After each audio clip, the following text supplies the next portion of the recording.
রংপুরের দক্ষিণ প্রান্তে দাঁড়িয়ে আছে এক বিশাল প্রাসাদ, যা ইতিহাস, সংস্কৃতি ও সৌন্দর্যের প্রতীক, যার নাম তাজহাট জমিদার বাড়ি।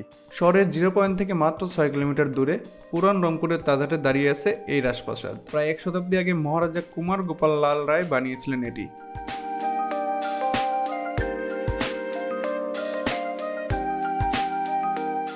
কোথায় আছে তার তৈরি তাজ বা মুকুটের জন্য এই জায়গার নাম হয় তাজহাট।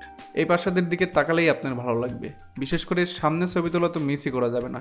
মার্বেলের 31 ধাপ সিঁড়ি বেয়ে উপরে উঠতেই চোখে পড়ে বিশাল খিলান, গম্বুজ আর ইউরোপীয় শৈলীর প্রাসাদের সৌন্দর্য। পুরো স্থাপনাটি যেন ইতিহাসের এক জীবন্ত ছবি। 1984 থেকে 1991 সালে এখানে ছিল হাইকোর্ট বেঞ্চ, যা এখন জাতীয় জাদুঘরের প্রধান শাখা। ভিতরে প্রবেশ করলে মেলে বিস্ময়কর 10ম-11 শতাব্দীর টেরাকোটা শিল্পকর্ম।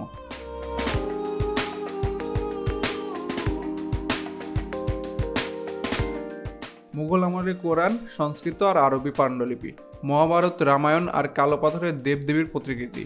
এ যেন শত শত বছরের ইতিহাস এক ছাদের নিচে। ভিতরে 22টির মতো কক্ষ আছে এবং সাথেই সুন্দর বাগান।